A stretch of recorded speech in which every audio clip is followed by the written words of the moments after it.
गुरुजी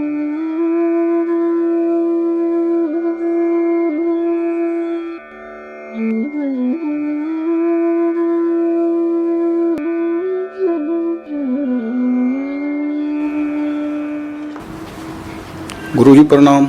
प्रणाम। मेरा नाम राजेश है, दिल्ली से आया हूँ जी।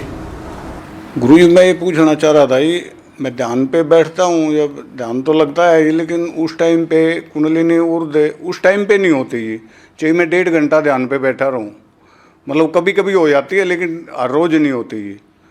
और वैसे जब कभी भी किसी चीज़ की तरफ थोड़ा सा मतलब मन एकाग्र होता है या ध्यान से लाइट की तरफ जैसे देखने लग गया, उस टाइम पे अपने आप ऊर्ध्व हो जाती है जी।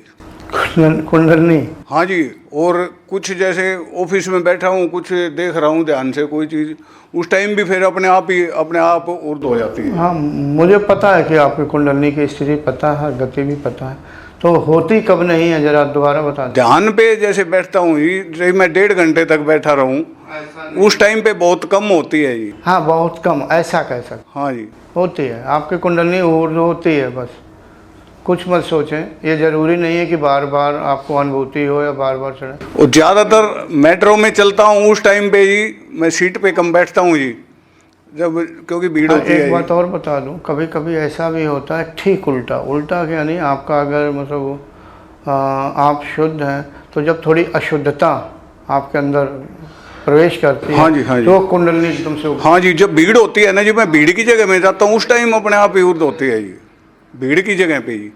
जी, अशुद्धता जब प्रवेश करती है, क्योंकि वो उसका विरोधी है ना। हाँ जी, हाँ जी। यानी कुंडलनी के वो शुद्ध है, तो वो अशुद्धता जैसे हुई तो तुरंत एकदम से उग्र होने लगती है, यानी अपने अवरोधक के कारण। हाँ जी, हाँ जी, ऐसा ही होता है जी। हाँ, तो इसलिए उधर वो ना सोचें कि और हो, मतलब इस प्रकार की और होती, कभी ये हुआ कभी वो हुआ, ऐसा ना सोचें। जो कुछ है आपका ये कुंडलनी का बढ़िया चल रहा है, ठीक, अच्छा चल रहा है। यानी आपकी कुंडलनी बार बार होती है, हमेशा अनुभूति नहीं होगी, धीरे धीरे कम महसूस होने लगेगी। जब कंठ से ऊपर जाते हैं तो फिर वो कम महसूस होने लगती है। ऊपर तो लगती है कि यहाँ नीचे नीचे की नहीं लगती है। तो फिलहाल हाँ जी, एक अनुभव के बारे में पूछना। हाँ जी, सुना दीजिए। गुरु जी, ऐसे एक मेला सा, कोई मेला लगा हुआ है इस तरह का, जैसे राजस्थान में लगे होते हैं इस तरह जी।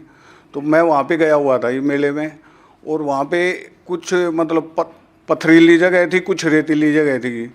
तो वहाँ से गुजर रहा था, एक पहले तो एक लड़की ने मेरी उंगली पकड़ के चलाया ही कि चलो इधर चलो, और फिर वही लड़की थोड़ी सी बड़ी, एक अधेड़ सी उम्र की हो गई। कितने की? एक अधेड़ उम्र की महिला हो गई जी, जैसे 45-50 के करीब ही। अच्छा। वो मुझे एक मंदिर में लेकर गई। उस मंदिर में एक तखत डला हुआ था, उस तखत पर कुछ औरतें भजन कर रही थी, राजस्थानी ड्रेस में ही पहन के जी। और वहाँ पे एक खम्बा टाइप बना हुआ था, ये खम्बा, उस खम्बे पर राधा कृष्ण की वो चित्र बना हुआ था जी। और उस चित्र के नीचे एक वो लिखा हुआ था जी, ओम अयप्पा नमः, एक मंत्र लिखा हुआ था जी। ओम अयप्पा नमः जी। अयप्पा? हाँ, मैंने पहले कभी नहीं पढ़ा ही नहीं सुना वो। हाँ, मैं भी नहीं जानता हूँ, ये तो साउथ जैसा शब्द है। केरल संत थे अयप्पा।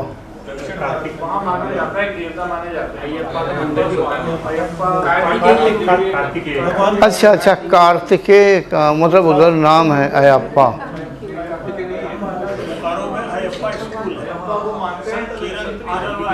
अभी सिर्फ एक ही बोले हैं जिनको इस विषय में, वो मुझे नहीं पता है। अच्छा, केरल वाले, लेकिन अयप्पा कौन थे मुझे नहीं पता, इसलिए मैं जानना चाहता हूँ, कोई भी बताया करके। विष्णु और शंकर जी का नाम मिला जुला वो माना जाता है कि उन दोनों जैसा जब मोहिनी रूप धारण किया विष्णु भगवान ने, वो वहाँ पे ऐसा मानते हैं, तो उनकी एक उनकी संतान या वैसा कुछ माना जाता है। अच्छा, ठीक है, क्योंकि मुझे अयप्पा के विषय में जानकारी नहीं है।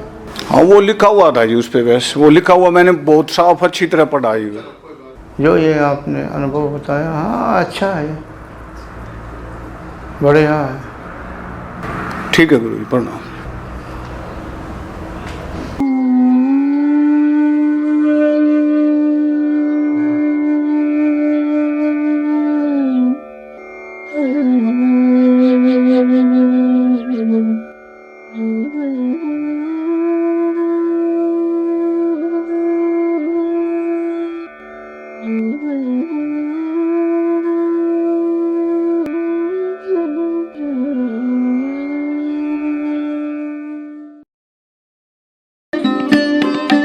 Thanks for watching.